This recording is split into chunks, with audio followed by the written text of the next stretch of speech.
আসসালামু আলাইকুম সবাইকে। চলে এলাম একটা নতুন রেসিপি নিয়ে। আজকে আমি রান্না করে দেখাবো পাট শাক, মসুর ডাল চিংড়ি মাছ দিয়ে পাট শাক। এই খাবারটা আমার যথেষ্ট পছন্দ, ইভেন আমি মনে করি অনেকের এটা প্রিয় খাবার। পাট শাক এভাবে রান্না করলে আসলে আর কিছুই লাগে না। আমার মনে আছে ছোটবেলায় যখন আমি চিটংয়ে ছিলাম, চিটংয়ের মানুষরা এই খাবার খুব বেশি পছন্দ করে। তাহলে আর কথা না বাড়িয়ে চলুন আমরা রান্নায় ফিরে যাই। কিভাবে মসুর ডাল আর চিংড়ি মাছ দিয়ে পাট শাক রান্না করা হয়। আমি কড়াইতে তেল দিয়ে দিলাম। এবার আমি পেঁয়াজ দিয়ে দিব পরিমাণ মতো।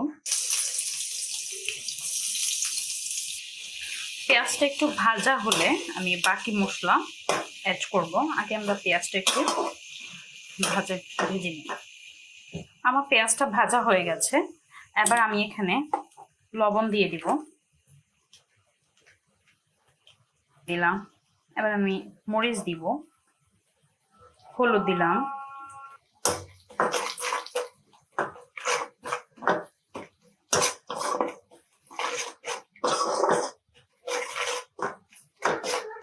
গুঁড়া মশলা যাতে পোড়া না যায় আমি সামান্য একটু পানি অ্যাড করে দিব।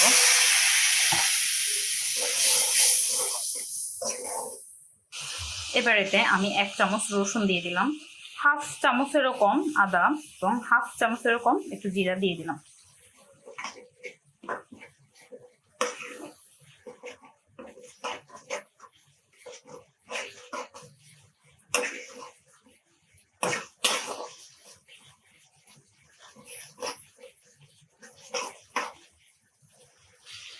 এখানে আমি বড় চিংড়ি মাছকে ছোট ছোট পিস করে কেটে নিয়েছি। আমার বাসায় আপাতত ছোট চিংড়ি মাছ নেই, বড় চিংড়ি মাছ আছে, সেজন্য আমি বড় চিংড়ি মাছগুলোকে ছোট ছোট পিস করে নিয়েছি। আমি এখানে চিংড়ি মাছ দিয়ে দিলাম। চিংড়ি মাছটা এখন আমি একটু কষিয়ে নিব। সামান্য একটু পানি দিয়ে দেবো।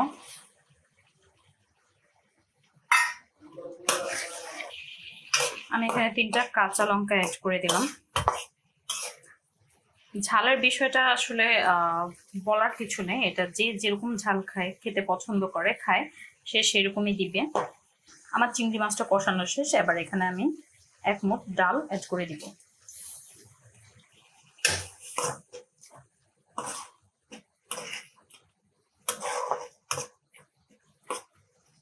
আমার ডাল আর চিংড়ি মাছ কষানো শেষ। এবার এখানে আমি শাক দিয়ে দিব।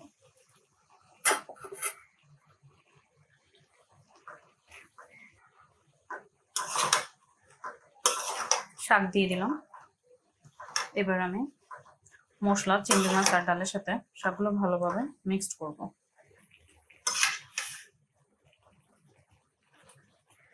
আমি শাকটা কিছুক্ষণ কষিয়ে নিব। ডালগুলাও এর মধ্যে একটু ফেটে আসলে আমি গরম পানি অ্যাড করে দিব। আমি এখানে সামান্য পরিমাণ গরম পানি অ্যাড করেছি। খুব বেশি গরম পানি দিবেন না।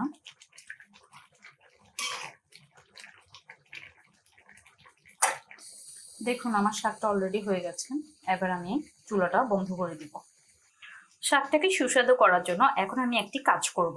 এই জিনিসটি স্পেশালি আমি আমার আম্মুর কাছ থেকে শেখা, ইভেন অনেকেই এই জিনিসটি জানে। আমার আম্মু সবসময় শাক জাতীয় জিনিসে আর ডাল জাতীয় জিনিসে রসুন দিয়ে একটু বাগার দিয়ে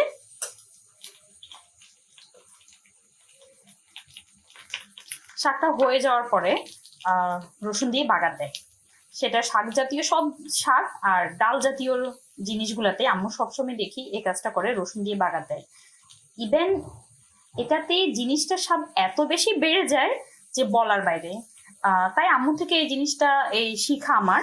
আমিও সবসময় শাক আর ডাল জাতীয় জিনিসে রান্নার শেষে বাগার দিই। আমার রসুনটা হয়ে গেছে, এখন আমি সেগুলো শাকে ঢেলে দিব। আমি শাকের মধ্যে রসুনগুলো দিয়ে দিলাম। আপনাদের কাছে একটা রিকোয়েস্ট, আসলে ভিডিও করার সময় নার্ভাসনেসের কারণে অনেক সময় আমার ভুল হবে, আপনারা সেগুলো ক্ষমা দৃষ্টিতে দেখবেন। কেউ কোনো বাজে কমেন্ট করবেন না। এতে আসলে আমি মনে করি আমার মতো যারা নিউ ভিডিও বানাচ্ছে তারা ডিমোটিভেট হয়।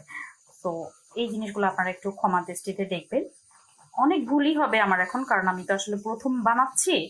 যার কারণে আমার কথাবার্তায় বা কাজকর্মে অনেক ভুল হবে। আপনাদের কাছে রিকোয়েস্ট, সেগুলো ক্ষমা দৃষ্টিতেই দেখবেন।